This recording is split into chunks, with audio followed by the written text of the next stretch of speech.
Today on Ascend the Great Books podcast, we are joined by David Niles and Thomas Lackey, good Time friend. out. Start over.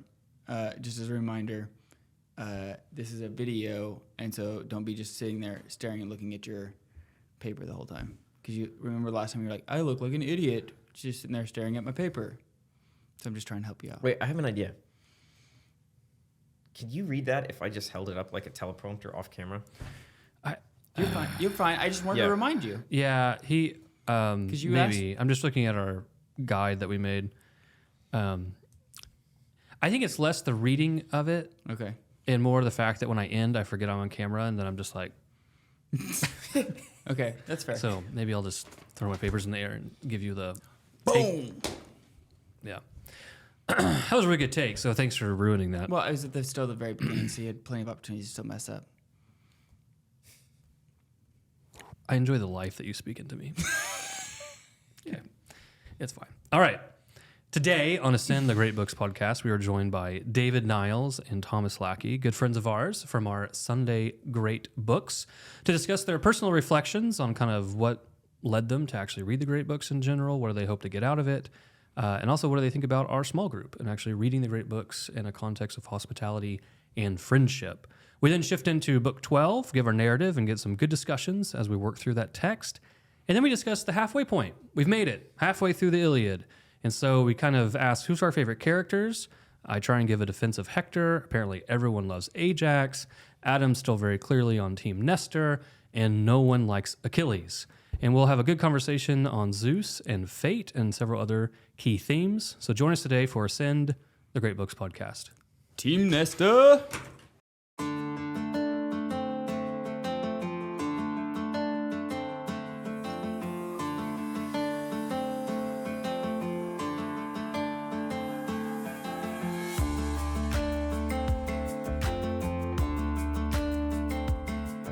Welcome to Ascend the Great Books podcast. We are here halfway point in the Iliad. As promised last week, we have two great friends with us from our book group, the Sunday Great Books group. Correct. Deacon, I didn't actually introduce you into the show, but welcome. It's okay. I to am here, Ascend. and I'm happy to help. Yep. We have David Niles and Thomas Lackey. David is been my best friend since 5 years old. He's better known for being a really good husband and father. He is moderately known for being on the Catholic Man Show and being the president of the Catholic radio station here in Tulsa. And he is vaguely known for medium walks on the beach, enjoying those, and cigars and whiskey. In that order. That was amazing. Nailed it. I'm happy to be here. Thank you for being here. That set expectations. Hi, Thomas. Glad to be here. You are not my childhood best friend. Just met a few years ago. That's correct. But you are a member of the Sunday Great Books that comes over to the house. Independent scholar. You always come with a lot of wisdom to share. So we're very happy to have you today. Well, thanks for having me. Good. Thomas, when did we become friends? Well, so this is my 10th anniversary of converting this year, and I knew David before I converted. So I met around It's got to be around then. Okay. But so about 10 years. I didn't know that was pre-conversion for you. Yeah. He just thought you became holier because you met him. Well, It's possible. I met Thomas because I was chasing my wife around, who was not my wife yet, in the CYA, the Catholic Young Adults. Thanks for clarifying. Yes. And Thomas was, There. he was there too. And so that's, Yeah. it's a long time, like we're getting old, man. A long time ago. It's true. So, David, you and I have talked about on the Catholic Man Show before, but that we've desired to read the great books. Why, can you articulate why you want to read the great books? Like, what was attractive about it? What made you decide, I'm going to do this? Yeah. I don't remember exactly what it was in the beginning, but at some point I became convinced that these great works of art, these great works of literature had something to offer humanity. And, in the pursuit of being a good Catholic man, I want to be well-rounded. In fact, fiction was something that I really looked down on. Even when I was coming back into taking my faith more seriously, I just thought what I have time for fiction? Like, what am I, a kid? I want to read, I want to read the, spiritual classics, the St. Teresa of Avila and the things that are really going to help me grow in holiness. And to me, just story time, that just seemed like a waste of time, right?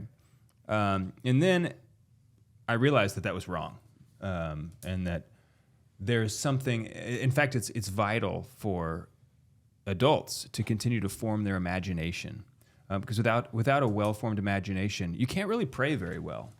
It makes it really hard to delve into that meditative prayer if you can't use those imaginative muscles, right? So that's just one thing that has really helped since I've started doing this. But at one point, I just realized, hey, there's all these classic stories out there, and I don't want to die without having read them.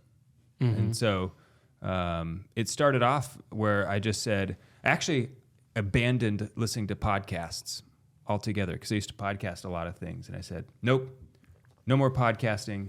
I'm just going to convert all of that over to audiobooks that time that I was listening.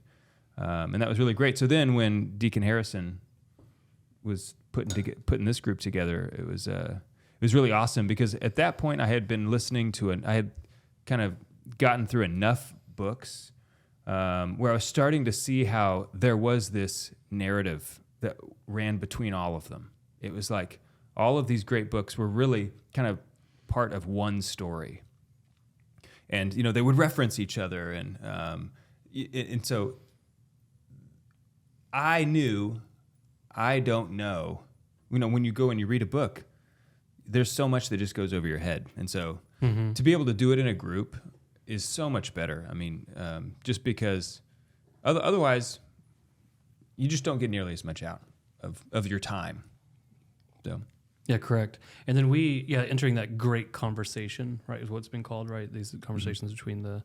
that's a great term for it. You should coin that. Yeah, that's already inherited that one. So, and then I think the first time that the Sunday Great Books that we have now, which is a much more intentional, like chronological walkthrough, the first somewhat of a foray into it was actually we joined a Dante reading group. We read the Inferno over Lent, which I think for a couple of people was like the first time through it. Also, first time reading a great text like that as a group. Obviously, it had a strong spiritual underpinning. For sure. That was your first time. Was that your first time reading Inferno?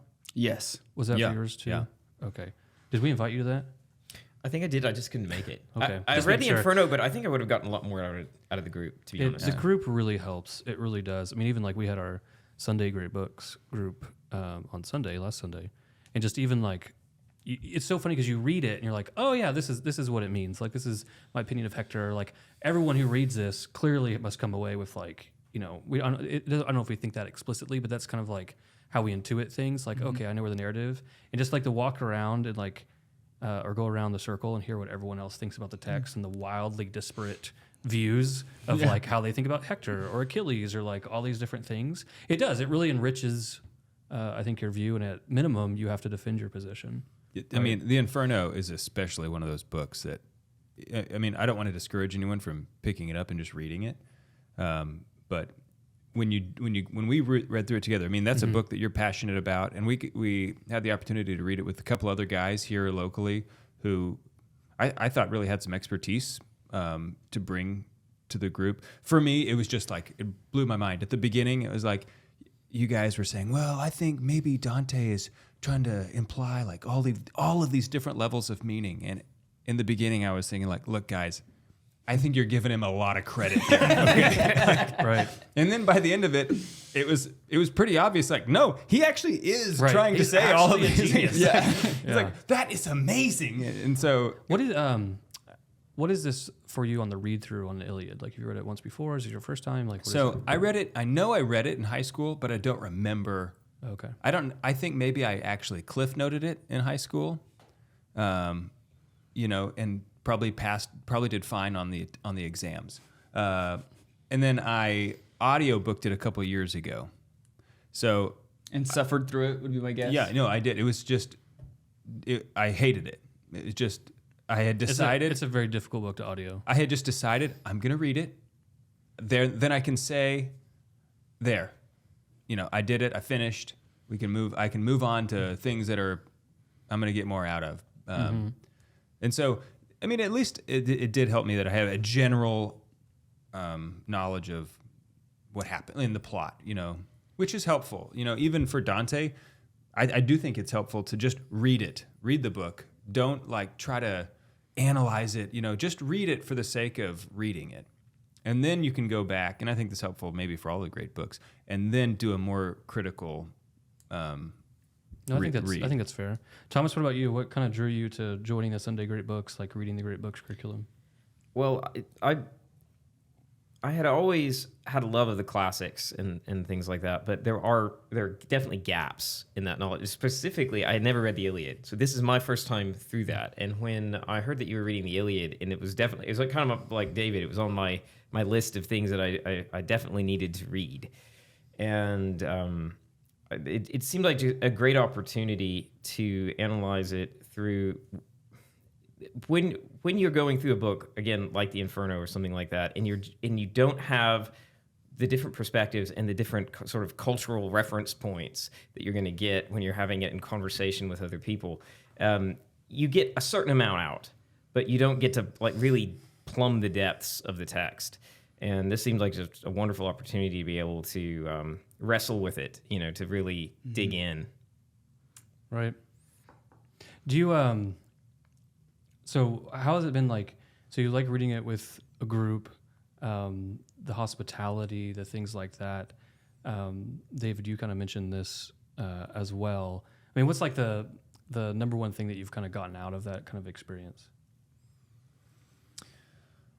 Well, I would say that it's just a deeper appreciation for the book itself. Between all of the books that we've done. I mean, I also really love coming over and drinking your whiskey, which I'm running out of, and eating, the cookies that your wife bakes. Right, that's right. Which is if anybody knows anything about me, they know that chocolate chip cookies rank pretty high in life. So that's also really great. My wife was like, "How many people came over to your group?" I baked 3 dozen chocolate chip cookies. Well, then you're like, well, David came. Right. I was like, well, some people enjoyed them a lot. Yeah. Right. But Dave, I think you make a good point. So I think that it's twofold of the benefits of reading together in these great books. Like, obviously, you get to open the text and read the beauty of the great books, specifically what Homer's trying to convey. But then it's the friendship. It's this being able to do it with other men, to be able to do it with friends. And in this lonely world, this world that's full of despair and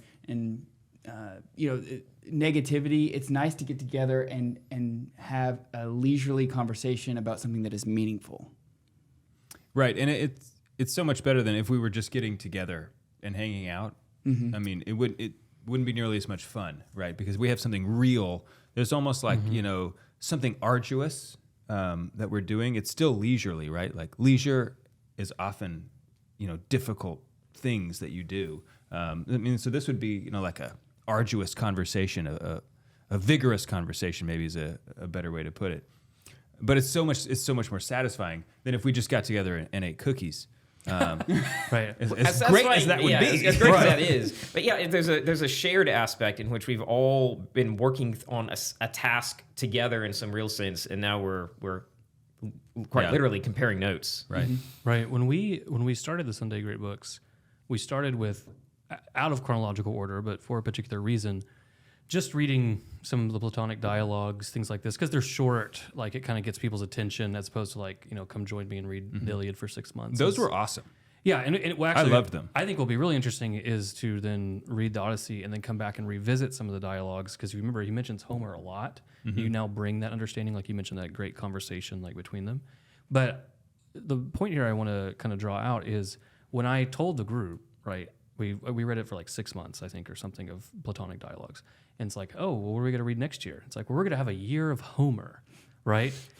Not too many people were excited, right? And so it's like, oh, the Iliad, I've tried to read that. I had to try and prep you guys, be like, no, we really need to read it. Like, Doesn't that book suck? Right? Yeah. I was one of those people because as much as I'd always had it on my list of wanting to do it, I love philosophy so much that I was at least this much hoping we'd continue with philosophy text, I have to admit. Right. But looking back now, what I'm looking forward to going back through Plato, some of which I'd read before, but without a Homeric base. And I think I'd like to revisit those, and particularly the Republic, and with a better understanding of Homer, and see how much more comes through. Do you think? So we're halfway through the text. Do you think that you've enjoyed it more than you thought you would? Oh, much more. Oh yeah. Yeah.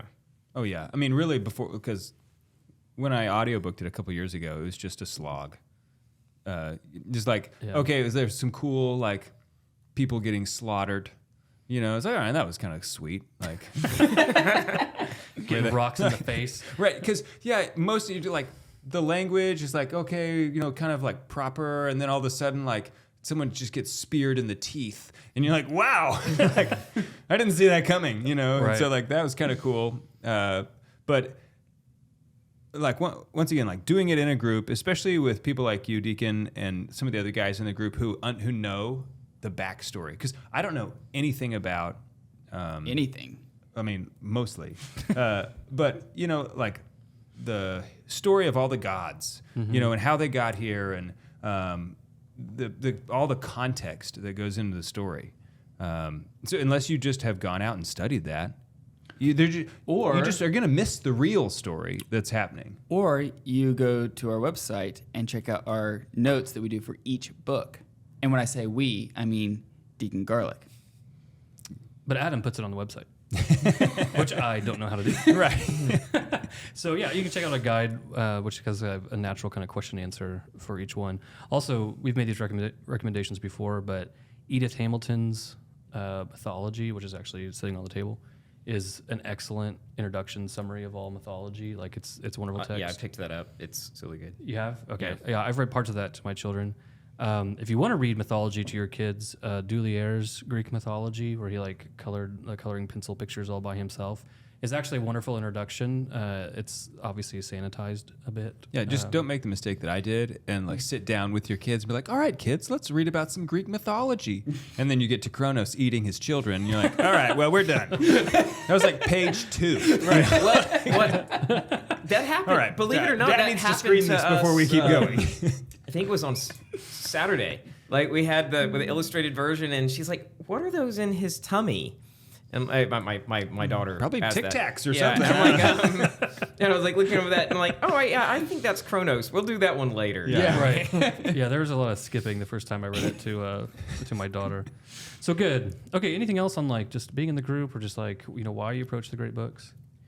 Actually, the kids is a good example because obviously when it comes, my children are too young. Our oldest is 7, but when the time comes, they're probably going to start here, and to have a foundation there myself when the time comes, it's something to be able to really engage and discuss with them, draw out the themes, the great conversation, but also connect it to draw potentially Christian themes out of the ancient pagan literature as well. So. The only thing I want to mention is this is kind of a little bit unrelated, but not entirely. That when I started into, getting into literature more, I wanted to create a culture of literature in our house. And so one of the things that I've been doing is when I buy a book, I try not to just buy the paperback version. I try to buy the nicest version I can. If I can find it leather bound, that's what I'll do. Because then that book is going to stick around, right? So when we read these together with the kids, which is something that we're always doing, someday we'll be able to give this library to our kids, when they have kids. And so I think the success rate will be higher because this is the book that my dad read to me. And so now I'm going to read it, my children will read it to their children, and it may survive beyond that. Like how many generations might this book be read simply because I spent a little bit extra, a little bit more money and bought a leather-bound version, right? So yeah, we've done the same thing for baptism anniversaries and birthdays, we usually buy some kind of hardback classic. Honestly, Barnes & Noble, they have little hardbacks that are very good that are only $10 each. And the bigger ones are $25 each. Really? So they're mainly all the they can do that because they mainly use common domain like text and art. Right. But because of that, that means that everything's coming from like the early 1900s, the artwork's from there. So it's Which actually you don't have to worry about anything. right. You also don't have to worry about much. Right. And so Boys are boys and girls are girls in the correct. book. Yeah, we haven't gone down that abyss yet. So and they're like in the nursery, there's like shelving that's higher than normal that has like all these nice books, and then we inscribe them and we write in them and like, oh, here, and now these kids separate them and they know that's their library and stuff like that. Thomas has an incredible library at his house. If you've never been there, and he's got it organized in a whole system. My system is a little different. My system is the books at the top are based on how much I want my children to touch them. So like, it goes as you get lower. It's like how much I care about the book, right? Books. So, Right. exactly. So The only other thing I want to add, just because I think this is a beautiful context of like reading the great books, like to your kids and etc., is because I think you and I are using the same list, right? John Senior's John book, Senior's list. So I think we've mentioned it before, but as a reminder, John Senior's 1,000 Good Books. There's a PDF online that you can find, but he breaks down these 1,000 books by age. And so it's really easy, and you don't have to do. does he actually break them down by age, or have other people gone and I broken? don't know. The only ones I've ever seen are broken down by age. So I think that other commentators have separated them out by age, which I always use. I always use that, right? Because otherwise it's just a list of 1,000 titles, right? And a lot of them I'm completely unfamiliar with. But what I like about John Senior is that he'll very often not only recommend a book, but an edition. Correct. Like even sometimes like with this illustration for children's books. But it's such a wonderful curriculum just simply because it's like, okay, I want to read the great books. And we start reading the Iliad, and I think Adam and Thomas have both talked about like the interest of like I want my kids to read these books when they get older, so I need to become conversant with them. But in the interim, what do I read my kid? Yeah. It's like, sit down, child, let me read you about Hector, right? That's not how it probably works right now. And so that 1,000 Good Books is just an excellent list. And it exposed me to a lot of like editions of fairy tales and things like that I actually had no idea existed. Well, I actually started, when I was getting into it, I started off with kids' books for myself because I had to admit that my literary education was, like I was still sort of a middle schooler when it came to where was my literary knowledge at? And so I started off reading books like The Little Lord Fauntleroy and The Princess and the Goblin, which we're actually reading with our kids right now. And all of those books were delightful. I just loved them. I really have a deep love for them. The Wind in the Willows that will never ever get old. But I think to write a children's book that stands the test of time is almost harder than writing a book for adults. I would think. I would say because the children's books that are really good have to work on two levels, right? Because it has to be like your kids really enjoy it, but then the adult who's reading it also has to enjoy it. Yeah. And this is like sometimes I've been really pleasantly surprised, like Winnie the Pooh. Like Winnie the Pooh is fantastic. It's like half of it's written for the Yes. adults. I'm like, this is hilarious. A. Milne he was an incredible author. I mean, like his poetry is hilarious. He wrote a decent mystery novel as well. Really? He just wrote it because his dad liked mysteries, and he's like, No "Well, I kidding. bet I could write one." And it's actually good. Good. Okay. Do we want to give an overview of book 12 and then discuss? Yes, Adam. We shall do that. Very good. All right. So usually we always open the episode with the actual narrative of the book we're going to discuss, but since we had you guys, we had a lovely little preliminary chat, and so now we'll read a little narrative on book 12 and then kind of go into a discussion of it. As many of the Achaean warlords lay injured, Hector leads his onslaught against the Greek defenses. The Achaean ships are surrounded by a rampart, a thick wood wall, with a wide trench in front. Thanks to Nestor. Sure. Yes. The Trojan Polydamas advises Hector that the sharp stakes in the trench and narrowness of the openings in the rampart make chariot warfare impossible. The Trojans dismount and break into 5 battalions to assault the Achaean wall. Hector leads the charge against the rampart as Zeus whips up a dust storm to aid the Trojan siege. The Achaeans have blocked the rampart gates with oxhide shields. They have gathered heavy stones to crush their enemies, and they have the two Iantes, that's giant Ajax and little Ajax, helping to defend the wall. Sarpedon, driven by his father Zeus, leads his Trojan battalion against the rampart. Homer writes, and Sarpedon, clawing the rampart now with powerful hands, wrenched hard, the whole wall came away, planks and all, and he made a gaping breach for hundreds. The Achaean archer Teucer hits Sarpedon with an arrow, but Zeus ensures it is not a fatal hit. The armies crash with neither gaining ground until Zeus gives Hector the glory. He lifts a boulder no two men could easily lift, and amongst the chaos of the clashing forces, throws a boulder at the Achaean gate. The gate shatters, and Hector bursts through in glory. He cries, "The wall, storm the wall." The book ends as the Trojans swarm through the wall, and the Argives scatter back in terror. Book 12. Now, I think also, when you say Oh no, what'd I do? that two men cannot easily lift the boulder, or Nestor. Or good old Nestor could. We have some good references. Adam's very pro Nestor. You actually do have some of those references. It's like, oh, and then Ajax lifted this, and Hector lifts that. A big boulder as weak as men are now, right? Uh-huh. There's still that idea. Okay, so let's kind of work through book 12. So we open up.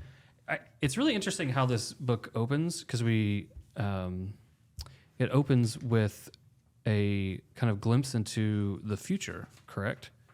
So this one actually opens up with, it reminds us that the Argives neglected to give the immortals their sacrifices when they built the ramparts.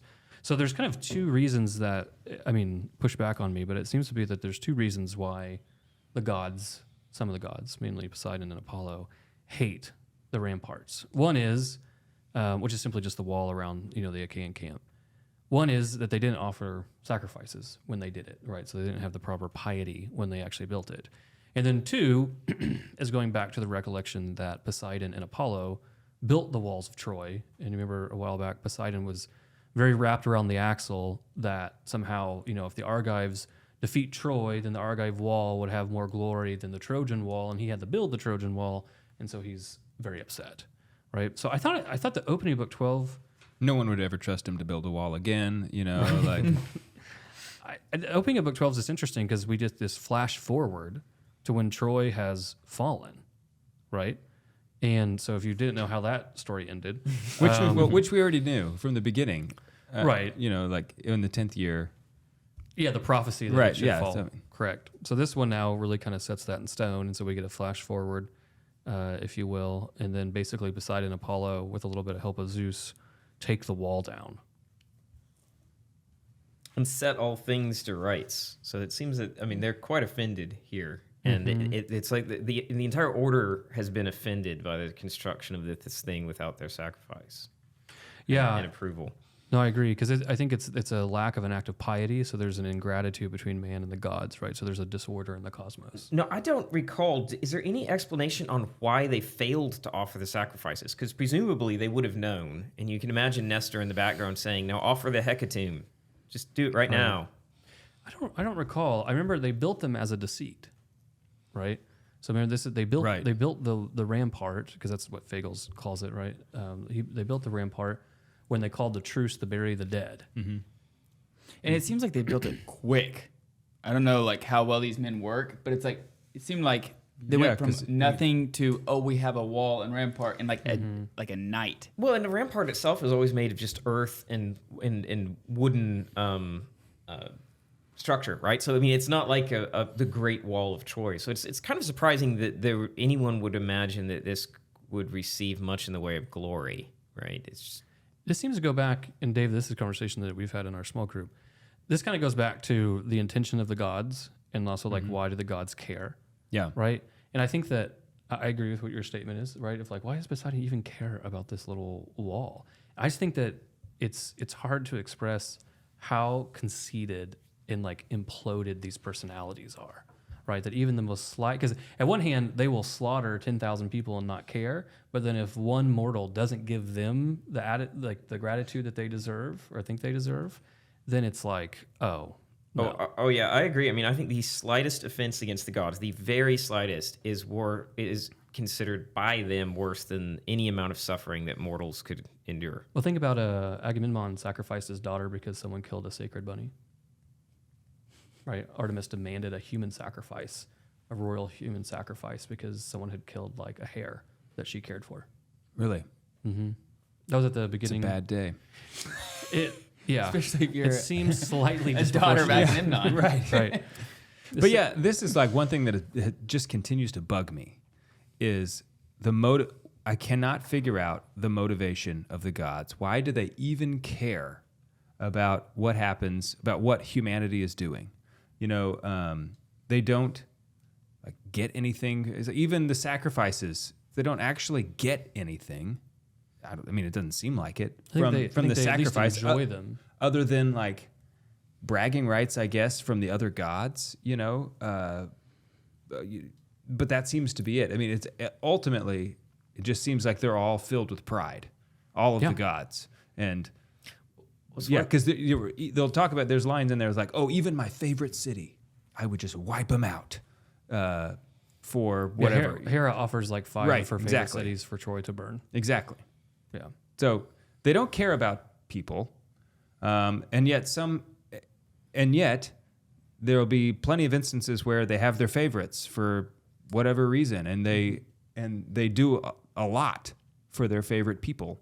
Mm-hmm. So the motivations are just very unclear to me, and it's to me that's kind of an important thing because one of the big narratives is the relationship between the gods and humanity.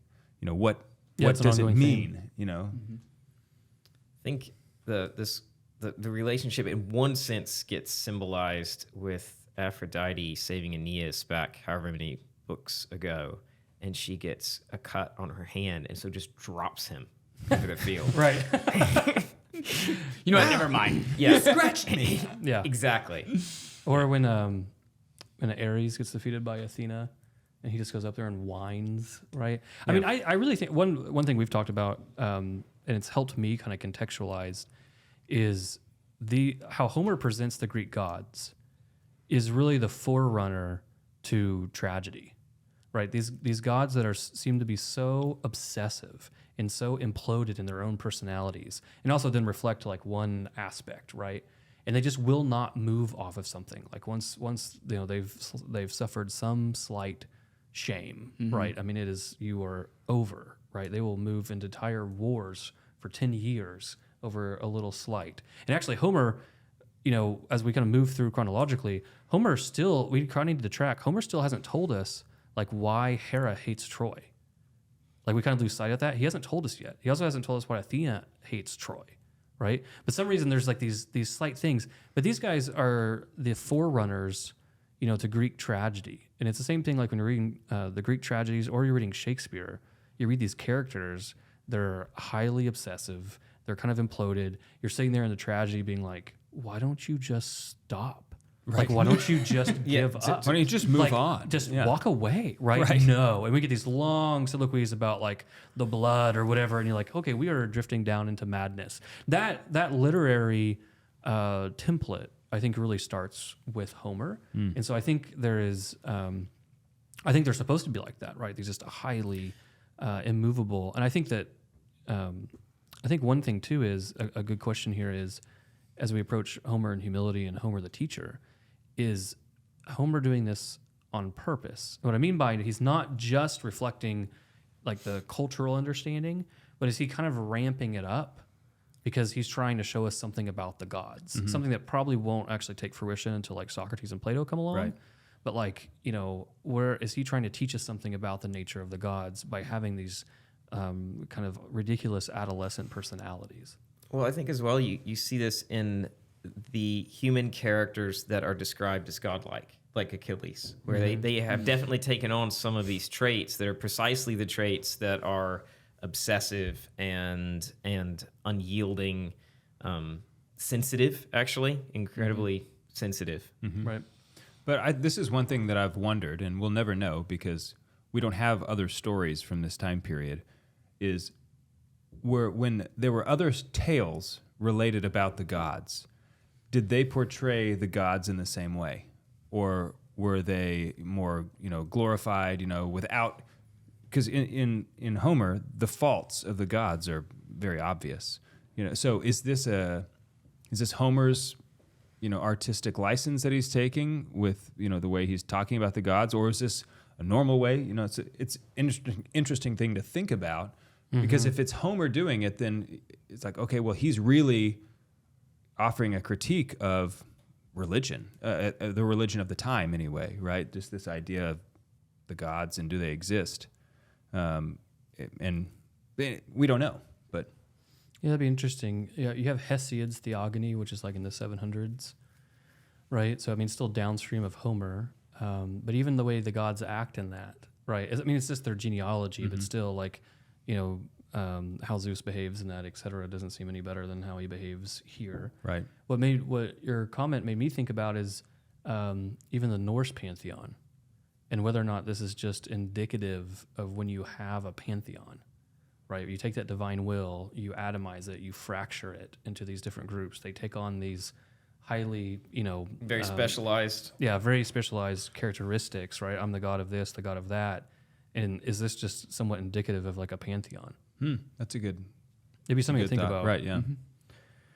Okay, so yeah, they hate the wall. Actually, I have one question on Yeah. that. Would that imply that if in some sense you could unite the gods, you would have something like a whole personality? Right? Is it literally a fractured single person? Yeah, that's a good question. Particularly when you see people like Zeus kind of acting through others, like he's more powerful than them all, but does it add something to Zeus to be able to command Athena or Hera? I guess like one question to steal from some of Catholic theology, does Zeus plus Athena equal more than Zeus? I think the answer is yes, because I think you can see that, for example, Aphrodite has aspects that Zeus is himself subject to, right? So, and yeah. Yeah, no, I would. Does that question make sense, right? Yeah, Does, no, does yeah. Zeus plus the other gods actually equal anything more than just Zeus? Right. And I think it's true, because we will see here later on he tends to be subject to some of them, or seems to be subject to them. He acts through them. They do seem to. Deficiencies, He seems to. Something comes to the table. There's a value add there. But I think that's a good question, because sometimes you see that argument with more of the Eastern pantheons, that all the gods are actually it's really just one god through a multifaceted expression, right? And I don't think that's what you're getting in the Greek pantheon. Okay, Good question. that was a great question. Okay, so they hate the wall, and so the Trojans now are up against the wall. We have Polydamas, and he advises Hector not to use chariots because there's also this giant trench full of spikes. We should probably mention that. Someone mentioned in our group, which I thought was an interesting observation, I don't know if it was one of you two, that someone tried to make the comparison between Polydamas and Nestor. Yeah, I Right. did that. Yeah, I thought that was interesting, just because Polydamas seems to be playing the advisor role. Right. They don't seem to be equals. No, I think Nestor's in a special category, but he's like the like, yeah. Adam Yeah, approves. Adam nods. approves. Yeah, Nestor is on standing on his own. But no, I think he's taking that role. But and funny enough, I think it'd be actually interesting to think of it being a reduced role, because in some ways, all of the Trojan heroes are a step back from the Achaean heroes. And they don't That's quite interesting. reach that. That's true. They're like Yeah. a somewhat of a weak copy of someone. Yep. Huh.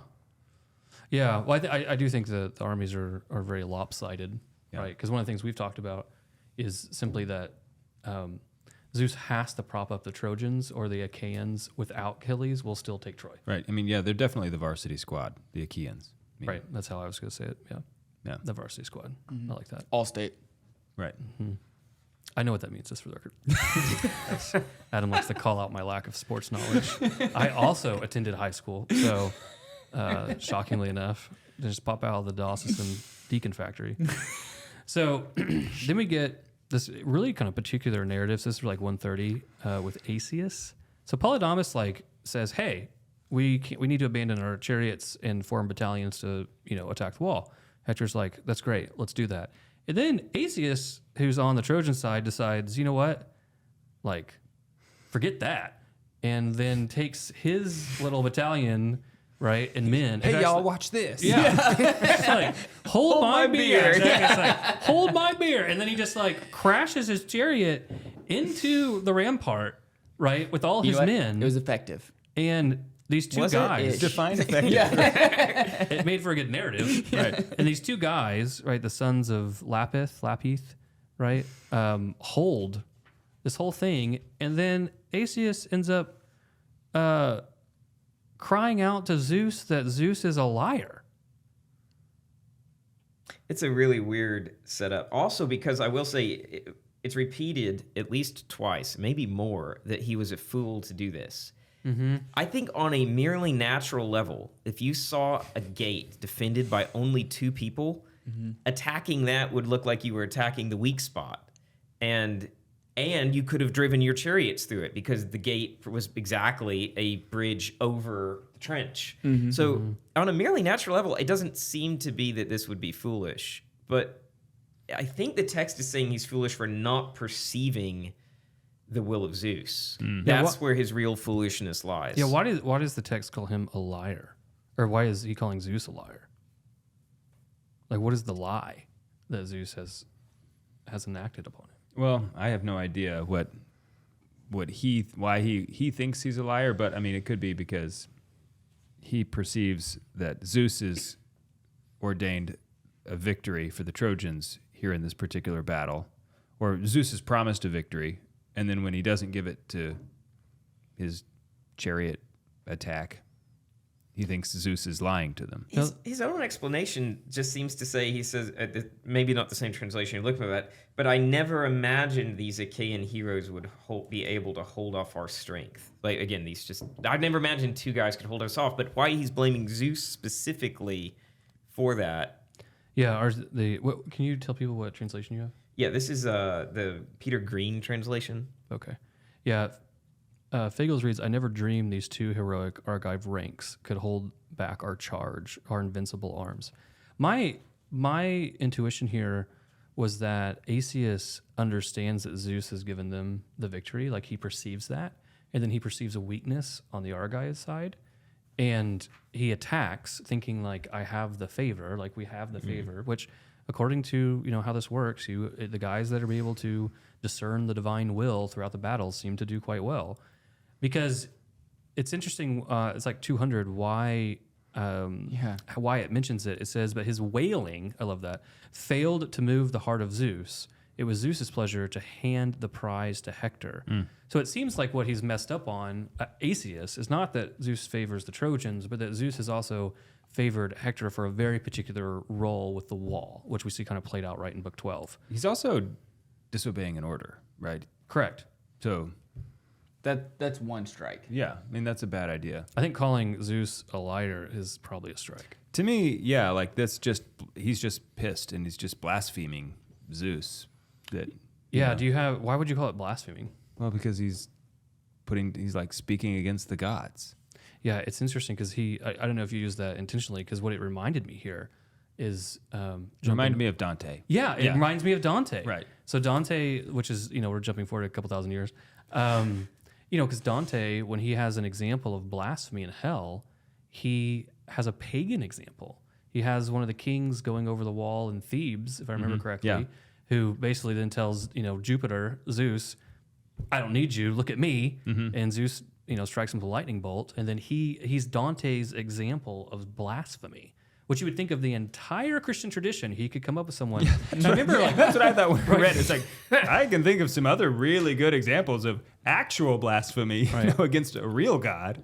it's so funny that you mentioned that, though, because that's who I thought of here, because I think that does rattle first time readers. Like, why is speaking against Zeus actual blasphemy? Because also Zeus is a terrible god, and what does that mean? Right. And I think that particularly getting into the Christian tradition, a lot of times the classic Greek gods are used as a stand-in for man's natural religion. right? So even you should have known, right? This was blasphemy just because It's like still the concept right, of blasphemy. the concept. Like you Yeah, should you have may known. have misattributed your anger at Right. the gods, but you were still shaking your fist at the gods. It's the contrary vice of piety, right? Yeah. It's Correct. like it's still there. So yeah, I'm glad you mentioned that because that's what I thought of when I read this was like this is an example of blasphemy and one that I think that we could hold to through say man's natural religion. Right. Right. Well, and also the idea of blaming God for what you assumed God was going to do for you. Right? Correct. Which Yeah. really seems a bad assumption in the Greek context. Yeah. They are capricious. Right. And you just wait 5 minutes and something else is going to happen. So, okay. Then we get this kind of, so Polydamas is going to continue to play his advisor role. We get this somewhat famous scene of the bird sign, right? So they've clashed against the wall, and all of a sudden there's this bird sign that they look up and see. And Polydamas tells him, this is around like 240 or so for everyone at home playing along, that, we need to stop. He says, our part is always to magnify your power, right? There's a really interesting kind of dynamic that he expresses between himself and his prince, right? Like, it's our role to magnify your power. But hey, by the way, I'm going to tell you that I think we're doing the wrong thing. Stop the attack. Don't fight them at their ships. All will end as the omen says, I believe, right? So basically he's saying like, we need to pull back, right? This is what this omen says. And Hector responds and it does not acquiesce, right? He says, enough, Polydamas, your pleading repels me now. You must have something better than this to say. But if you are serious, speaking from the heart, the gods themselves have blotted out your senses. And then he goes down a little bit further, and the kind of the famous response here that most people focus on is at 280, bird signs, fight for your country. That is the best, the only omen. Why are you so afraid of war and slaughter? Any kind of hot takes on this? Yeah. So I think this is not all my theory, but nonetheless, I think you're seeing something of the hot-headedness of Achilles leaking over into Hector. Because just before this, so book 11, we're going back, you have Patroclus talking about Achilles in terms that he would fly off the handle even at a friend that meant him no harm. Right. And then we switch over and we see Hector do exactly that thing. And strangely enough, he does it in mostly the words that Paris does it when he's given the advice to send back Helen. And it's almost line for line. This, what you're proposing no longer pleases me. It's back in book 7, I believe. And so he's got this strange where it's Hector is becoming unlike Hector in many ways, where he had been compassionate and reasonable. He's turning into someone who seems to be at least singularly focused on achieving the victory right now, either to his own glory or, if you wanted to attribute him to best possible motives, at least to the glory of his people. But nonetheless, he is obsessed at this point. Does anyone want to give a defensive Hector? Yeah, I just think that he doesn't think that Zeus is lying to him. I think that he thinks it's very clear that Zeus has given him, like, this is, you're going to win, and that Zeus isn't going to lie to him. Just like Agamemnon, back whenever he thought Zeus was giving him the dream, and telling him, like, this is what's going to happen. Agamemnon said, like, no, I believe him. Like, this is what's going to happen, even though that's not the case. These are not incompatible, by the way, because for him to believe the sign and then also be becoming, singularly focused or not. So even in that, you would find his actions disproportionate and therefore reflecting the rage of Achilles. Yes. Yeah, I mean, I kind of think as well that he just trusts his own interpretation of the will of the gods more than somebody else looking at a bird sign. I mean, and the interesting thing will be to find out like who's right, because it kind of seems like both people. I don't want to like get into the next book, but. Well, I wonder about the tragic element, right? It's if it's not a tragedy, if it's not foreshadowed, right? So there is a sense in which I think it was good advice. I don't remember who gave the advice to Paris, but when it was given, just give Helen back, and he responds in basically the same words. I think we're to understand it was good advice at the time. I think by echoing it, it's tying it back to that previous good advice. And so it's telling us there's something here. Now, can Hector really ignore it? I don't think so. I mean, can Hector really ignore the battle and just like head back? I don't think so. Right. So I think that's why there's a sort of tragic element. Polydamas. Polydamas. Yeah, it's Well, probably saying something real. Well, we probably should say that one thing. If you haven't ventured off, if you're reading through the Fagles edition and you haven't ventured off to try and look at a different edition, it gets really complicated because the translation of the names ends up affecting how the entire name is pronounced. So sometimes it gets confusing when we have a few different translations in our group, and sometimes like, who is that? And it's like, oh, it's Ajax. Oh, okay. Yeah. You know, what I think is, one thing I think is interesting, it's probably indicative of this group, is that no one read, a lot of times this is read as like Hector being like some kind of proto-modern, right? What? Insofar as like... Proto-modern? Yeah, insofar as like bird signs. Like, you want to trust the will of the gods? Do you know what the bird signs, the best thing you can do is? You can fight for your country. That is the best and only omen, right? Like this kind of like, Hector's like a proto-humanist, right? That flattens out the divine and is like, listen, stop bringing me this stuff about religion. The best thing you can do is fight for your country. Does that make sense? Yeah. Yeah, and I don't think that you could try to read that in this one spot. You could try, but I don't think it fails there because he seems to be relying on how his interpretation of Zeus's sign to him. So it seems to be. I don't even think.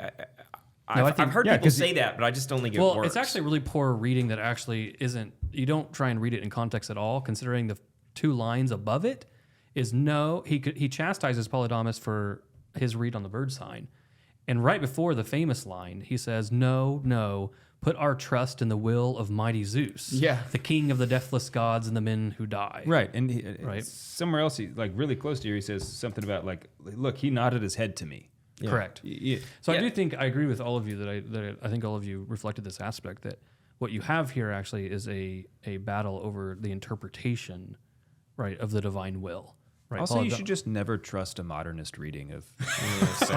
That is true. That is true. We had signs of his. I think it's book 6. We see him offering the sacrifices, or at least instructing other people to offer the sacrifices. So his piety, and not to give away too much, but his piety is specifically mentioned again later. He left the battle to go make sure sacrifices were being offered. Yeah, I mean, this is not him being impious or impious, right? I mean, this is. I agree. And so I think that read falls flat, but it's funny how common that is. And yes, you should be very careful.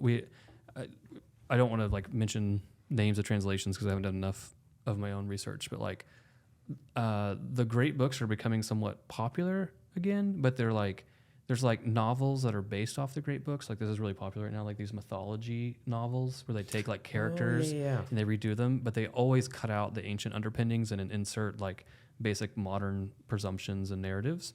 But even now, even Marvel is doing that. He's really sad about your superheroes. No, I don't care about them. Oh yeah, I don't either. So the you can't whisper on a podcast, Sorry. Adam. I don't even know what I was gonna say. Oh, there are a few translations, like for instance of the Iliad, that have come out that, to be quite frank, aren't even translations. They're like paraphrases that are moving the Iliad to like a modern ideology, typically like tending to like emasculate it, like sort of like the Message translation of the Bible. I could go with that. Yeah. Okay. Actually, I could go with that. I like that analogy. Not to promote the Message translation of the Bible. Well, we're not promoting the other ones either. No. So. Right. Yeah. Exactly. But it is something to think about that's unfortunate. Is that's why we talk about what translation we're reading and why we recommended Fagles and a few others. And Latimer is also a good. That's kind of the more classic 1950s, I think, translation. Also for you really just can't go pick up a translation and be like, oh, I'll read this. They're all the same. It's not like you could go and learn Greek and then read the Iliad.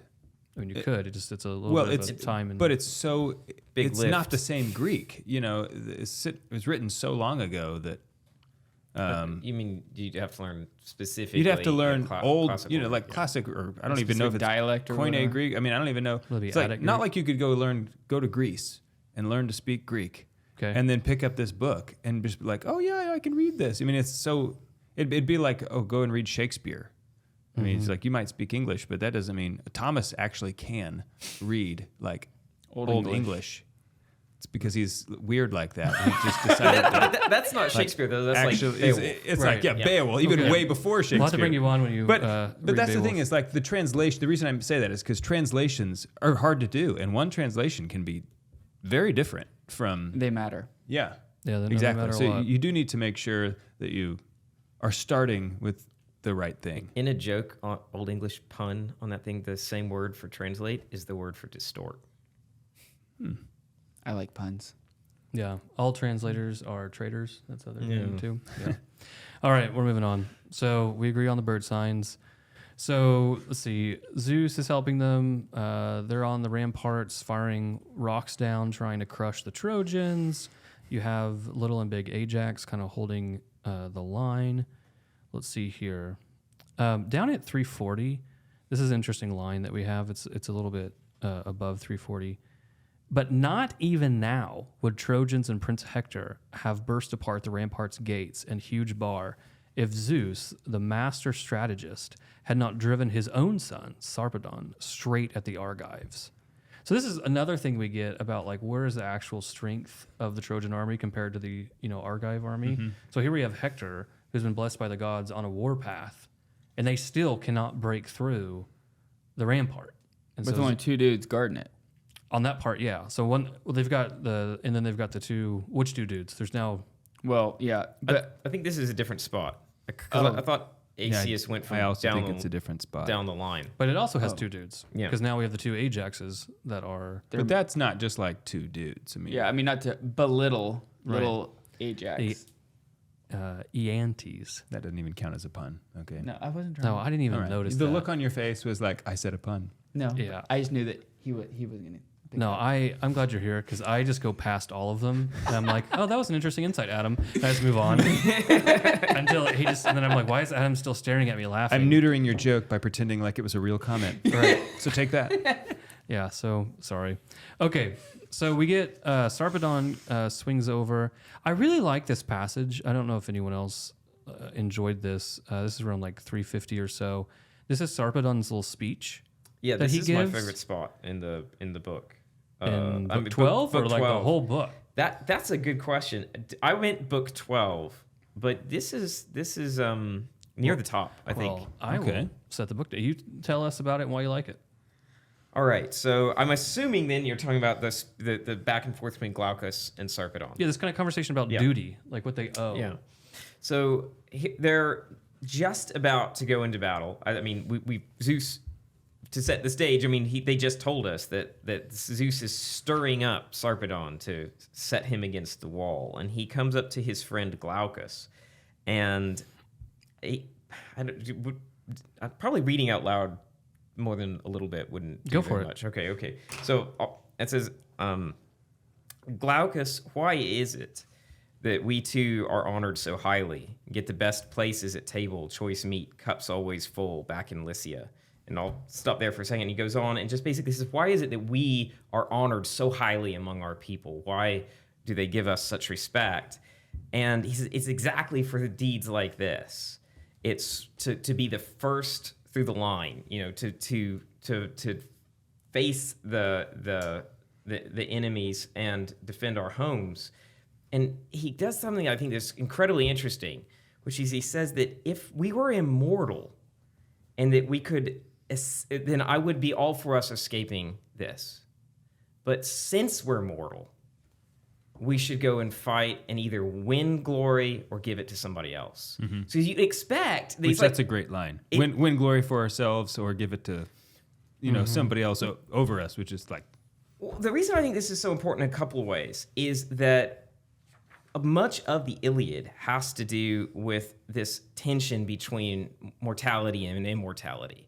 And here you have a man, Sarpedon is the son of Zeus, so he's half divine. Mm-hmm. And he is embracing and understanding mortality in a way that, say, Achilles is resisting, to put that in perspective. So here you've got this half divine person saying, you know what, if I could live forever, maybe we should just leave. But I can't. So let's go and make the best of it. Do something great. Yeah, let's do something great. And I think that's, to me, the immortality aspect is the most interesting part, because you'd think in a weird way that if you say if it's immortal, yeah, let's go right in there. I mean, because nothing's really going to happen. And it's flipped on its head. That is interesting. Yeah, that I hadn't really thought about it that way. Yeah, if you're immortal, then yeah, go for it. But hey, we're going to die. Like, actually, Yeah, you I'm going to back out. Well, if I've only got so many days, I might as well stretch them out, right? And that's exactly what he doesn't do. He says, no, this is our shot. This is what we've been paid to do. I mean, if you look at the first part of that speech, it's like, so why do people respect us? Well, this is why. So let's do it, and we'll either win some glory for ourselves, or worst case, we'll give it to somebody else. Yeah, and that's an element that I think we've really lost in today's culture. We don't have kings really anymore, but for thousands of years that was pretty normal. You look at King David, and aside from being anointed, as king, what gave him the right to govern? It was really that he was the leader in battle, right? The fact that his service to the people on the battlefield is what gave him the right to be king and to govern. And it's something that we have in. We're all baptized as priest, prophet, and king. And it's this. That's the same. It's the same thing. Well, what does it mean to be baptized as a king? It's this kind of thing right here. That, well, we have to serve people so that we might. Yeah, there's the noblesse oblige element. Right. Especially as fathers, it's an important thing. Yeah, I found this. There's just wonderful lines here, right? So now, so that is like 365. So that now the duty's ours, right? We have to go to the front, brace and fling ourselves into the blaze of war. That's a great phrasing. And so, Thomas, I appreciated everything you said. I saw this as kind of the second half of the circle of piety. So in piety, you're thanking the people that have come before you or that are above you, right? A gratitude for things that you have.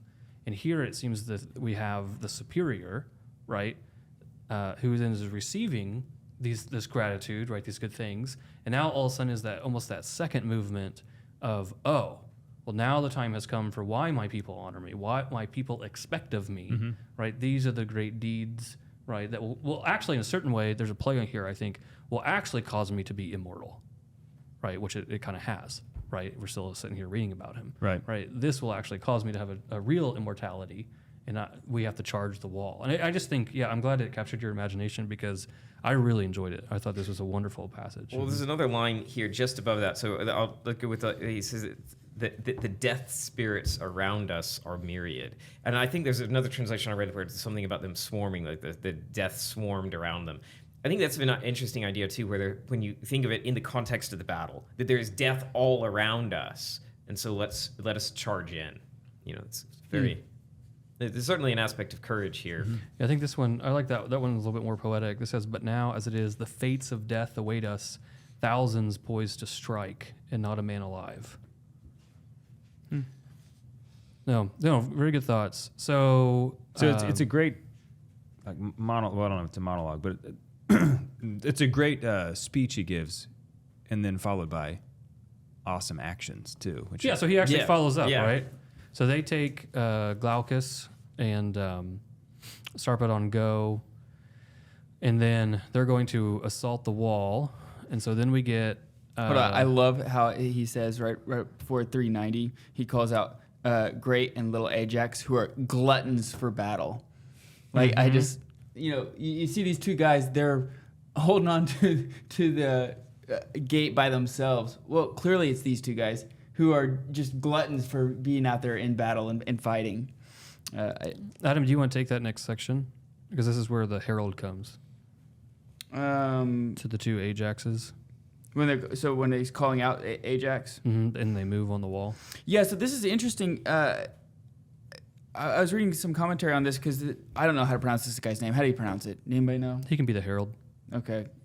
So he's introduced at he's introduced above that, but his statement starts on like 395 or so. Yeah, about 395. So he calls out to both of the Ajaxes to come over and help, right? And so what happens is both Ajaxes go over there. Well, what happens is the gate then gets busted in. Then Hector's like, there, and goes straight through. And it's only because the commentary says the only reason why he was able to break through the gate at that point in time was because both Ajaxes left to go help. Right, because his track record against Ajax. even one of the Ajaxes is not very great. not super great. Yeah. Well, it goes back to the will of Zeus is being enacted here, right? Yeah. So Hector, and there's the thing, Hector can't break through if the two Ajaxes are there, right? The Aeantes, they can't break through. So Sarpedon, and it's interesting because then Sarpedon gets used in a certain way as a distraction, but then he gets I don't want to call it a moderate, he gets a certain honor and glory for being the first person to breach the wall, or I should say tear down the wall, right? So we get into, let's look at that. So I think Teucer also goes with them as well, the half-brother of giant Ajax. I think he follows them as well, because then he's off firing arrows and doing things like that. So then, 460. And Sarpedon, clawing the rampart now with powerful hands, wrenched hard, and the whole wall came away, planks and all, and the rampart stood exposed, top defenses stripped. Sarpedon had made a gaping breach for hundreds. So this guy just goes up and literally manhandles the rampart And that's just like- rips it apart. Quite the move. For hundreds. Yeah. Yeah, I mean, mean, that's not. I don't know what that looks like. I mean, he Right. That's what how do you do that, bro? You could have done that. You could do that this whole time.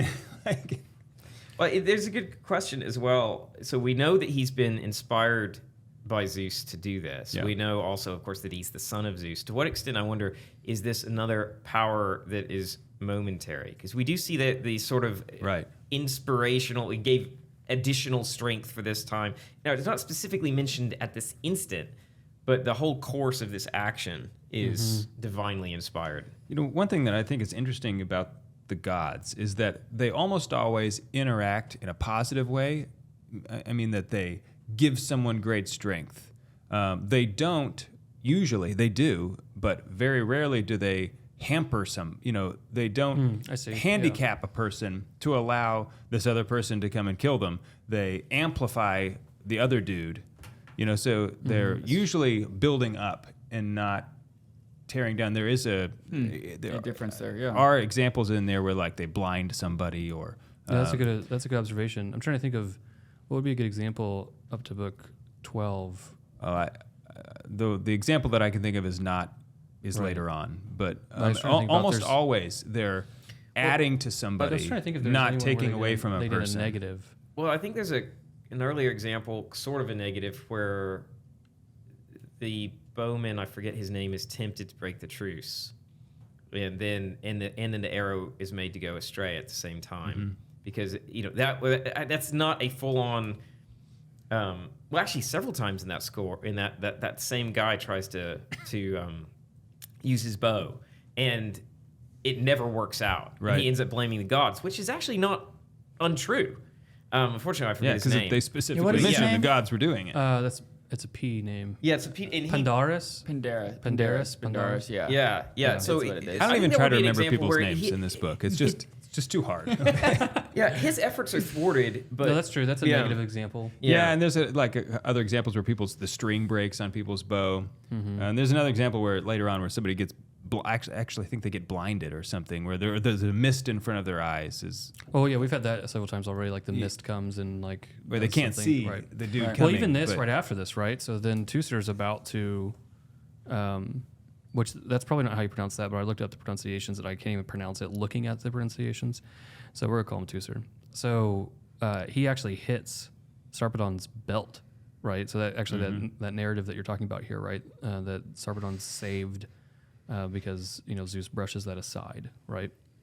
and I don't think that's the first time that Zeus has intervened for Sarpedon. Something, Thomas, that you pointed out now that occurs to me is when Zeus brushed from his son, it says, this is like, I don't know, a little past 465.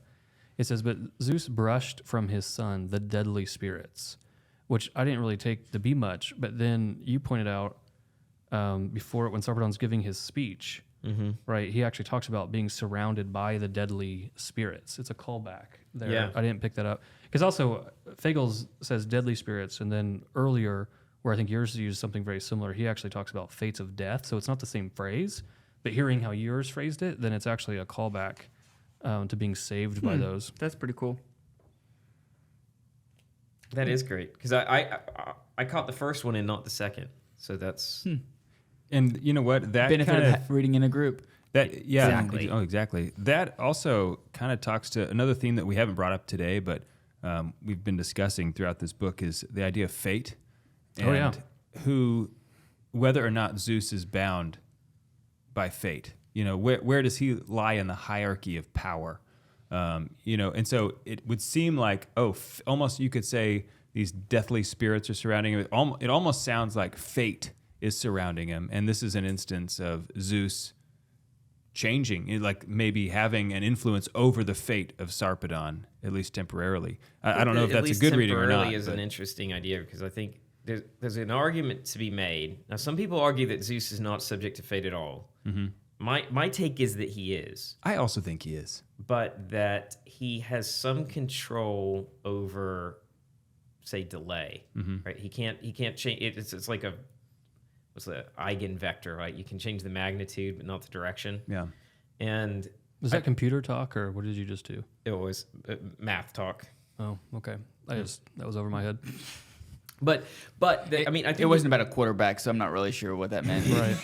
But no, I think the idea is that, and also there's also an extent in which the gods themselves become the implementers of fate. Like there's a fate that must be realized, and they become agents of it. So I would argue. Yeah. Well, and this is a debate too, kind of to flesh that out. I mean, if you read Latimer, right, in if memory serves, like Latimer's introduction is incredibly clear that Zeus is not subject to a nameless fate. And so what do you do with all these passages in which, you know, he's holding out scales to see what the fate is? There's several times in which he does seem subject. It just becomes like an alter ego of Zeus, right? It's just him like playing out like a role. But if you read the Knox introduction, which is the introduction to the Fagles translation, Knox, it's very much an open question, right? And actually very much presents it as, no, it does look like Zeus is subject to some type of nameless fate. And I don't think, as we've kind of discussed, Zeus can still have, even if he's subject to a nameless fate, he can still have a massive amount of power. Of influence, and right. even like maybe 98% of what happens is still subject to his will. But is there even still that 2% that he's still kind of being dragged along by the arc of history, that he gets to make all these decisions, do all these things. And sometimes it's confusing because he can make his own fate and be subject to his own will, right? So keep in mind that when Zeus does the nod, right, He binds himself, he right? binds himself, which is why you can have deceit with the gods, because if you can trick Zeus, this doesn't seem to be indicative of the other gods. Right. Because Ares, for instance, we see he can be a betrayer, right? He can lie. I mean, Zeus can certainly be deceitful, but if he nods, right, he actually gives his assent, then he can't back out on it. And so he can be subject to his own decisions, but there still just seems to be something that he's not quite the ruler of. Yeah, I don't think, to me, I don't see how you could say that he is fate, right? And it's this alter ego, because he doesn't seem to have total knowledge of the future, which if he was, synonymous with fate, then he would know the end of things. And he does have the ability to perceive, it seems like, a ways into the future, but not beyond a certain limit. He seems to be limited in his ability to do that because he has to change his plans. You know, if you could see beyond all things, then you would just always have the plan. Do you have a text in mind on that? No. I mean, well, I do, but we haven't got there yet. Oh, okay. Well, that's good. I mean, it Cheating involves by reading ahead. It involves Sarpedon. That's it. We're In done. fact, No, stop. Cease. the fates. It's just we'll see. You'll have to see when you get there, but it Thanks. also is a Well, I do think there's a discussion on fate. this is backwards, not forwards, but I think there's a situation in which Zeus looks at various prophecies related to, and I have some in mind, but I'd want to. But anyway, about sons being greater than their fathers, there seemed to be some sense in which Zeus considers his own role, his own position as insecure. And again, if he were if he were entirely above and outside of fate, then such prophecies would not concern him, right? Why would they? Or why would he need to receive the prophecy to know that it's going to occur? Exactly. Yeah. Because he does that with Athena, right? One of the things on Athena, for Homer, she definitely comes out of his head. But one of the narratives on that is that the mother of Athena, is it Metis? Yeah, he eats her. Yeah, he eats her because of the prophecy that like her offspring could be greater than him. Yeah. So he consumes her, and then Zeus, and then Athena's. Instead, what happens is that Athena then is born out of his intellect. Well, there seems to be some sense The stories in are which all super weird. they are weird. There seems to be some sense in which somehow, I don't understand, him eating her means that instead of having a son that would overthrow him, he has a daughter. And I don't know why that is. It doesn't make any sense. But somehow that's built in. So Athena is now not going to overthrow him as king, right? So, But I think for our purposes on relating between Zeus and fate, I think what raises a question for me is the fact that he has to receive a prophecy to then understand like what this is. And Right. it seems weird to say that that's all him just simply like play acting. but here's right. a question. Can fate be cheated at all, though? There seems to be some sense in which it might be possible to escape fate because the gods themselves, can be deceived and tricked in various ways. I watched a documentary on this. It was called Final Destination.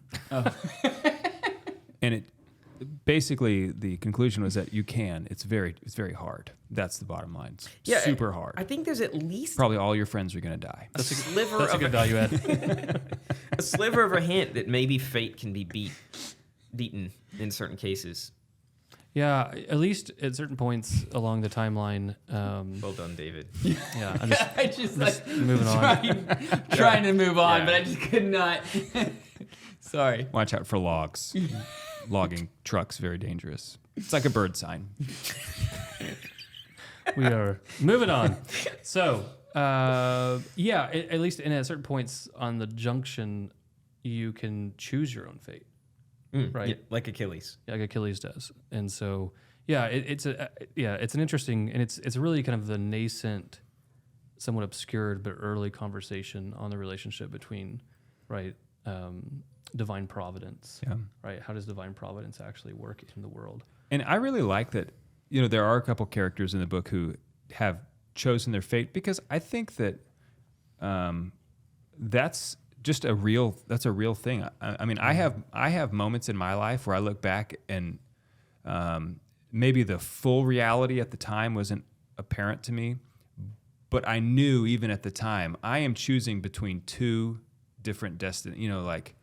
I was aware of in the moment. This is an important decision that I'm either going this way or I'm going that way, right? And so that just rings true, I think, in human life, that there are moments in people's lives that are pivotal, and I think they need to Sarpedon be the weighed. and Glaukos, their discussion earlier, though, it doesn't have that strong fork in the road aspect. I think it's nonetheless, it is Sarpedon accepting fate. Whichever fate it happens to be, he doesn't see. He's not like Achilles, where he's given these two very distinct paths. But he is nonetheless humbling himself, if you will, underneath fate. Yeah, no, I like that. There's a lot of themes I think actually we can pull out like as a halfway mark. I think just the wrap up book 12, right? It ends with, this is where we get now that the two Ajaxes, right, the Eantes have moved to a different part of the wall. Now Zeus gives Hector the glory, right? Which I think we go back to what was Asius's problem, right? So Asius tried to capture a certain glory of going over the wall, was denied. Sarpedon was able to have a certain amount of glory, which was the first to kind of really destroy and cause a breach in the wall. But then Hector is the first one to actually burst through. And it actually uses really clear language there at the end of the book, right? Hector burst through in glory, right? The wall stormed the wall. Don't you think right? that's funny? That's like, oh, Hector's the one who gets, like, Sarpedon just ripped like a 1/4-mile hole in the wall, and Hector drove through it, and like Also- so Hector gets all this glory. It's like, But they're two different, they're not the same breach though. oh, they're not. Okay. No, because they remember they moved. So when they were at the main gate with Hector, I mean, this is my read, push back, please. But at the main gate, you have the two Ajaxes, Uh-huh. right? The Iantes with Hector. And then over here, you have, at one point, you have where Asius tried to crush through. And then you have Sarpedon saying, hey, we need to push through this. Mm-hmm. Then when Sarpedon and Glaucus push forward with their battalions, that's when the Herald comes over and asks the two Ajaxes to move. Come help us, which means that where Sarpedon's Okay, yeah, you're right. going through Yeah. can't be the main The same. gate. But then they can't go through it, right? Sarpedon breaches it. I should say he causes a breach, but he can't breach it, right? And so they're stuck. And that's really because of the will of Zeus. And then over here, then Hector has this kind of very almost comic book fashion of picking up a boulder, smashing through the gates, and walking through. Mm-hmm. That's And right. That's right. From a war perspective, right? I imagine that Sarpedon, you can get the footmen through, but you can't get the chariots, right? So by Hector breaking the gates, they can bring their horses through as well. Right, because they would have still had to go through the trench. And just to make sure that we all know, it is now okay to fight in the dark. We can now fight in the dark. And I know in a previous book we were not allowed to. No, It was no. daylight savings time. We messed up. They got we forgot. Yeah. It's dusk. Right. But No. now Adam's still wrapped around the axle. No, Like, no, I Yeah. think Well, that's it an is kind of silly. No. I'm all with this. I think this is important. There's a courtesy that exists up until this point. I'm actually going to Yes. say that's true. That from here on out, courtesy is not going to be on display. Where's the I was actually going to make the point too that there's clearly a change in battle. Up until then, you've had what I'll call a conversational fighting style. right? It's like, oh, TM. yeah, I want money. Okay. And here Conversational battle. you have like around 5:15 or so. They're forming a phalanx. Correct. And I don't know if it's been think- mentioned before, but I put in my notes, is this the first mention? right. 'Cause I do not I remember them was talking about wondering the same thing. Can we maybe do a hot take definition on what a phalanx is? Well, it's where you all use your shield to make a big, like, shield wall? wall, right? Yeah. Yeah, so you all line up. You're like basically a big square. You lock your shields You together. lock your shields together. Your spears are out in front, Right. and you fight as like one immovable unit, right? You are not running out in a no man's land, challenging people, talking about who your grandfather is, and having one-on-one duels. Deciding if you're going to even fight them. That's right. Those guys got gifts. Right. That They're was like, you know what? Glaucus Never and- mind. Here's my stuff. Let me take your stuff. Right. That was Glaucus. It was. Yeah. Yeah. That's the Bellerophon narrative. Okay, so we're about halfway through the book. Let me ask you both this, because obviously in the book, the characters are people. Some people really like certain characters. Some people really hate certain characters. Who are your favorite character? Like, who's your favorite character in the book thus far? My favorite character is Diomedes, just because he's. I think he's one of the most virtuous people. I mean, he obeys orders. He's valiant, courageous. He is also pious. He obeys the will of the gods. He's also just a badass. So like. He's one of my favorites. All of my favorite characters are Greek, and I know that they're the bad guys. But I don't really like anybody on the Trojan side. You're supposed to like Hector. I don't know if you're supposed to like Hector. I just kind of think he's okay. He's moderate. Yeah, I mean, like, Yeah, you're fine. I mean, it's like, who else are you gonna like? I do like Diomedes. Diomedes is Ajax is awesome. Ajax is awesome. I do like Nestor, but it's like. If he's so strong, if he's got such old man strength, how We've come you're talked not about out that. there fighting anybody? We've talked about that. Yeah, like you're showing all your cards, and then you're like, "Oh, I'm fold." I'm right? Yeah. I don't know. Sometimes Nestor becomes slightly unbearable for me. Just like, okay, I don't need another 6-page flashback. Right. Yeah. Where you slaughtered 100 men and You're right. Hercules killed your whole family or like whatever. Right. it You was. are just like an old man. Would you just say it already? Like, Right. you Human don't have nature to has tell not me the whole changed. story. Okay. Yeah. Human nature has not changed. The What- only what thing that about would you, make Lackey? Nestor more Nestor-ish would be if he just told the same story. over and over. I have 3 stories. That would be good. I would like that. That would be good. I do love Sarpedon. He's not, I would say, as fully fleshed out a character as some of these others. So you only get he has little moments, little spotlights. Definitely, I think in this book, especially 12, but Sarpedon is key. I do like Hector. I think Hector is the most realized character in the book. I'm not going to foreshadow too much, but even going back, you see him as prince, as father, as husband, bearing up the weight of a kingdom that hardly has a king because Priam is sort of Too busy having so many sons. He's got a lot of so many It's sons. so much symbolized by Priam, backing off from the wall to not even watch Paris fight, things like that. He's got his brother who causes him nothing but troubles. I think Hector is in that sense the most human, the most complete character that there is. That said, Hector is not purely likable, right? So I want to be clear when you have a character that's fascinating, that's interesting, that's deep, that's complex, there's a lot of good things about Hector. There's a lot of bad things about Hector too. Yeah, it's clear that Homer wants you to, or it seems like Homer wants you to like Hector because he's the only one that they talk about his family. He goes back, talks to his son, talks to his wife. Is very poetic in this whole conversation that they've had. I can't think of at least anybody else that Homer references a soldier going back to the family to talk to them. No, I don't. Well, I don't think so. I think that's why he's one of the most, full and fleshed out characters. Is because he's one of the only ones that his family, right? But you get to see him. So one of my questions there would be, why? So think about Homer's audience. Homer's audience is a bunch of aristocratic Greeks. Mm-hmm. Yeah, he spends so much time developing the character. Well, of they know Hector. They know him less. Yeah, so I think this is why this is a really good argument maybe. for That's just- Well, I think Homer. about. Oh, go ahead. Homer trying to teach and maybe change the current thoughts of the time, whether it's about who are the gods, whether it's about culture, what does it mean to be good or virtuous, because obviously you have all of the cool characters are Greeks.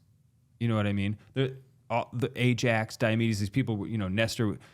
So when you're just listening to the story, as these Greek aristocratic people, his audience, they would have really liked the Greeks, right? As They would also have known them. I mean, that's their ancestors, right? Yeah, exactly. And Right. so, but then all of a sudden, as you realize the story more, okay, yeah, you have Hector as the only kind of full human in the story. He's the only one who you get to see as a father and all these things, even though you don't really like him when you I don't really like him necessarily when you read the story. So I do think that's an argument that Homer is trying to educate his audience and change something about Perception his of something. time period, Yeah, 'cause right? I think there's a contrast happening there. I think that deserves a lot of attention because I think there's a contrast happening of why is Homer, really developing this Trojan character for his aristocratic Greek audience, right? That is very, very interested in their own ancestors, right? That's why we get these deep, somewhat, funny genealogies in the middle of a battle because then they understand, oh, that's where we came from, right? That's us. Adam, what do you think? What's your same question to you? Your favorite character?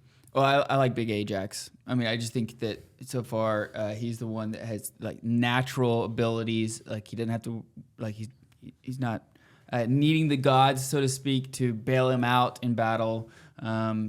And he just seems like he's just a stud. He just seems like he's not afraid. He's clearly the one you'd want on your football team. Absolutely. Clearly. Yeah, I would. And Nestor, of course. Yeah, Nestor. Nestor. No, it was just assumed. Of course. We knew that. Yeah, it's So interesting. Diomedes doesn't make your... I do like Diomedes as well. Yeah, I do. But he's kind of started becoming an afterthought a little bit. He he kind of drifts off a little bit. He's wounded right now. He's hanging out. Right. Yeah, it's interesting. Hector, I would give a strong defense for Hector. I think it's interesting in our group. I think he needs a strong defense, honestly. Yeah, this is one of the people in our group called Hector a tortured hero, and I really latched onto that phrase. I think that Hector, so just as a thesis halfway through the book, I think that Homer's using Hector as an explicit contrast to Achilles. I think that's just constantly going back and forth because when you see Hector go back to his family and he really displays this kind of threefold piety for the gods, for the polis, for his family, I mean, it is in complete contrast to the opening of the book, right? And he has this deep honor, this deep piety, and I think we're called several times to look at that in contrast to like the rage of Achilles. And, you know, I think there's things about Hector. I mean, I don't think he's a perfect character. Few are, and I think he'd probably be very wooden and stale if he was. But there's just things about him that I deeply appreciate. You know, sometimes you hear like, listen, he would have died like 16 times already, right? Like he's not that great of a hero. I'd push back into that because I think that one thing none of us are saying that I think if you hear much more when like, you know, your adolescent freshmen, high schoolers are reading this, their favorite character is clearly who? Achilles, right? Because he's the most powerful, right? He's just like, he's going to come out and it's decimate everyone. And that's the whole narrative is waiting for this kind of apex, you know, moment. And everybody likes Brad Pitt. So Just Exactly. just to throw this out from a literary thing, with holding that the entrance of Achilles so long as a literary move, I can't imagine very many, say, Hollywood directors that could have this sort of restraint that Homer does, because it allows the tension to build until you. Mm-hmm. So I think just to round out that idea, I think that I don't see all the times that he would have died as a negative. I actually see it as more of that tortured hero and as a positive of how many times he's probably given his life for Troy, right? I think there's a danger there. One thing I was thinking about today is are we falling into a trap? So if we say, you know, Hector's not really that good, he would have died like multiple times. Are we falling into the trap of what I think Homer's trying to critique of reading like hero and reading good as military strength, right? So like, oh, Achilles is the best because he can just come out and decimate everyone. Hector, look at him. He's had been saved by the gods 14 times. The other way to look at that is this man has already given 14 lives for Troy. And keeps coming back. You think at some point he'd be like, you know what, guys, I'm going to the wall for a while, right? Like, I listen. You know who would someone else like to go fight giant Ajax? Because this is getting old, right? Like, like with someone. And so for me, I see him like, and then I'll turn it over to you. I apologize. No. Like I see him. To me, that all equals a positive of him just giving his life for Troy over and over. That's a good defense. And over again. Mm-hmm. And then I do think Homer, I would like to believe that Homer, the teacher, I agree with your assessment, David. I think he really is trying to call into question the normative view that Achilles is the hero. Because that's who the hero would have been coming down from the oral tradition, right? Particularly on the Greek side. It's Achilles. right, glory is all about Right. how many shields can you get? And even post, I mean, not to jump ahead too far, but even post Homer, and you get into the plays and you get into Plato, one of the things that Plato is annoyed about, to put it lightly, in the Republic, right, or Socrates is, right, Plato's Socrates, is that all the young men of Athens want to be like who? Achilles. So even in that, right, and that's an interesting understanding of like, is Homer even read correctly, like in that time period, or why are the adolescents always like attracted to Achilles? And I think that Homer, like, I think is really trying to invite us and invite his audience, and what we're seeing historically happen is, what does it actually mean to be a good man, right? Because virtue, which is clearly, obviously, on the Latin side, right, connected to vir, right, a man, but that is downstream of the Greek, right? This arete, this excellence, right? And where that term comes from is somewhat obscure. A lot of people will tether it to, you know, that it has roots in Ares, right? And so like the arete was, you had this dominance in battle. That's who the good man was, right? And Achilles would win that. But I think what we're seeing here is this starting to push back on that and say, what does it actually mean to have human excellence? Is it something more than simply military might? I think in the idea of the tragic hero or the tortured hero as well, you have a notion of someone who is very conscious of carrying a burden that is too heavy for them to sustain, right? Because he doesn't. It's pretty clear that Hector knows Troy will fall. I mean, he said so in book 6. Hey. He knows, but he also consciously sees it all resting on his shoulders. Nobody else is going to go out and fight, you know, big Ajax for the 17th time. Certainly, nobody else is going to go out and fight Achilles. And so I think part of the thing that makes him interesting in that sense, like I say, when he's done this, you know, maybe given 14 lives, as it were, for Troy, is the idea that he keeps coming out Let me put it this way. In no other sense could it be that he knows it's not enough, right? He's going to fail. He's failed plenty of times already, and he keeps heading back out. I would say that perhaps he holds out a teensy bit of hope that things might change, that the will of the gods might favor him after all. There's certainly, he's placing a lot of reliance here in this book on Zeus. And I think this is also a turning point in his character, though, and not necessarily for the better, right? So I think to the extent that Hector becomes inspired and directed by Zeus, he becomes more and more like Achilles. I said this off camera, but I think there's an Achillesification of various characters as Achilles' rage essentially begins to take over the narrative. Right. That's interesting. I haven't really contemplated that. But it's interesting, though, that you could tether that to the very beginning of the book, right? Particularly how Fagles opens, where this really is a story of the rage of Achilles. Right. Well, right. That's like the opening the words. hero- Yeah, Right. that was definitely the argument that I was trying to make in this offline. Is that this goes back? First, you see the Apollo's rage visited as a plague upon the Achaeans, but now you are seeing Achilles' rage visited upon them again, and it's godlike Achilles. I think this is one of the ways that Achilles is godlike, that he is immovable, he's easily offended, but moreover that his rage has this.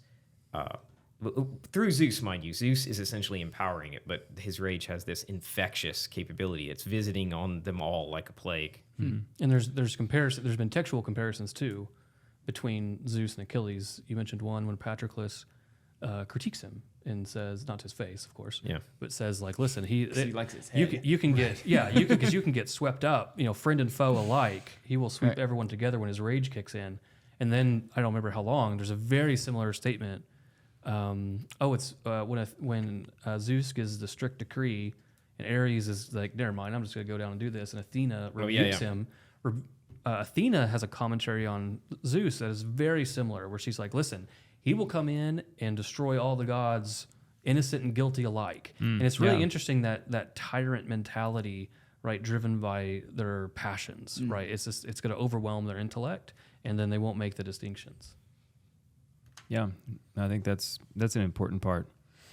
You know what's Odysseus is completely missing from this conversation. You know what? I was going to Does say I like anyone- Odysseus, but I like Odysseus because of the Odyssey. Have you read the Odyssey? Yeah. Okay.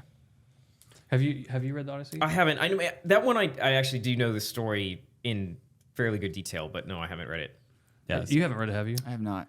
Yeah, I actually really look forward in our year of Homer of reading the Odyssey together, because I think it's going to be, as much as we're kind of sinking our teeth and having these deep, rich conversations in the Iliad, I think then going over to the Odyssey where you have like one main character and you're judging like all of their actions, I think it's going to be really enjoyable. Well, I'm glad, because as we were reading this, when I read them the first time, it's like, all right, well, the Iliad sucked and the Odyssey was cool. And I've heard people say you're either an Iliad person or an Odyssey person, and just about everybody's an Odyssey person. They're very different texts. Well, and now it's like, well, I'm really enjoying the Iliad now, just because there's a lot more to chew on than what I thought. And I'm sitting here going, man, I hope like the Odyssey doesn't suck. I'm with you on this, because to me, the Iliad, the themes are incredibly deep about death, about mortality, immortality, the relationship between men and the gods, providence, free will. I mean, all these sorts of things. I kind of wonder when we get to Odyssey, are we wrestling with the same things in a different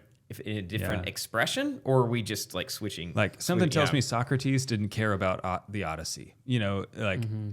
All of his commentary are probably all coming from the Iliad. I don't know. It'll be interesting what themes we'll carry over. But just as like Odysseus, I mean, does anyone have any takes on Odysseus as a character in the Iliad as he's been presented so far? I mean, is he someone you like? We've dislike? hardly seen him. No, I don't like him actually. And one of the only things we've seen him do is like he ran from a battle earlier on, and well, he's had some. I mean, I think he played certainly a prominent role towards the beginning of the story. We saw him counseling several times. If I remember right, he took the ship to take the Apollo's priest's daughter back, right, to the priest. and that was well handled. We've seen him. With the embassy to Achilles, of course. He had the embassy to Achilles. We saw earlier that he had actually tried to strike peace between Troy and the Achaeans before, right? That was actually told to us. That was a backstory. We had the whole chapter on Odysseus and Diomedes going out at night. That's true. Remember? That was a cool chapter. And they decimate that dude in the weasel cap. Right.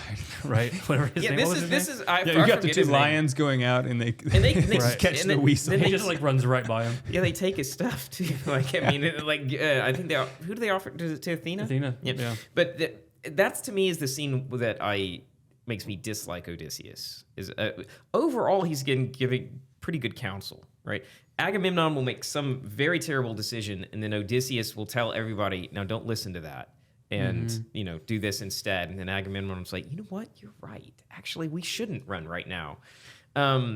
He did have a good line with Agamemnon, not too long, when Agamemnon was saying like, "It's coming up." Oh, that was okay. We haven't got there yet. Never mind. Sorry, strike from the record. Yeah, but that said, him killing the guy in the weasel cap was, mind you, I'm going to say it was implied, but there was an implied, you tell us what we need to know, and... but he didn't actually say, we won't this kill is you. this is an Odysseus-like thing to do. Well, I didn't actually say... Actually, probably you could have said it and then done it anyway, because he's a bit of a liar. But Just a bit. Dante doesn't treat him very favorably. Yeah. Well, that said, I actually think from a narrative standpoint, I put this as a big shift for Hector. I think killing whatever guy in the weasel cap shows a shift in the war in general. This is a no more prisoners war, and that's really the first time. Yeah, that could be true. Well, also because the Trojans, they mentioned that was one of the first times they had ever camped out outside of Troy, right? Yeah. Agamemnon's being driven nuts by seeing the 1,000 flames, right? Out there in the fire camps. But I do think though, like he's obviously an important character, and mostly he's been absent from the book. I mean, we have some of these, but coming up, he's going to be more of a role as the book goes on. Yeah, I think the question in my mind that I would posit now is, he is the man of tactics. He's the man of twists and turns, which is an epithet that they also will give to Zeus and to Kronos, right? So I think Homer's playing with something there. I think the question in my mind is to whom or how do his tactics serve him or others? Right, and I think Agamemnon's called him out. Well, even depends on who he wants them to serve. Right, Agamemnon's called him out. Not that that's the best source to lean into, I think. Right, but there's been several times where it's like, wait, are you being tactful, or are you just leaning towards the back and using other men as a meat shield? Right, and that's kind of where I am with Odysseus. Is that I really like Athena. Like it's a character that's really captured my imagination as I read through this text. I do like Diomedes. I think that his counsel, his actions, etc., have been pretty stellar. I think throughout the text, unless I'm forgetting something. But he's the youngest. He tends to also give good advice. Yeah, right? even though he is the youngest, that is really awesome. And he even says like, "Hey, listen, I know that I'm young," but then he still gives counsel, and it tends to be good. But hear my words. Yeah. But ultimately, I like Odysseus. I just like him. You do? Yeah, they're just like when you finish the story, there's just something about him that. Like, funny enough, I'm actually going to be him. more willing to defend him maybe later on the Odyssey. At least if it holds true for. At least push back against the furthest complaints. And maybe I like him because I've read the Odyssey, and he does some fun things in the book. You know? You enjoy it. I look forward to the discussion because I have also read the Odyssey, and because of that, I do not like him. Okay. Yeah, so it'll be fun when we get there. Well, that wraps up book 12. Anything else that we want to part with? Say your piece. Deacon and I were talking about this this last weekend at our last meeting, how I personally think that there's something important about this book. And I don't want to overplay this card because it could be overplayed, but we have no other works from this time period. I mean, like within maybe 100 years later, Deacon, you thought we had one, but to me, I see divine providence preserving this book. I mean, nothing else survived from this time period, and it became such an important work in the Greek culture, which overflowed which was foundational to Christian culture, and so I just think there's something really important about this book as it has formed our own lives today.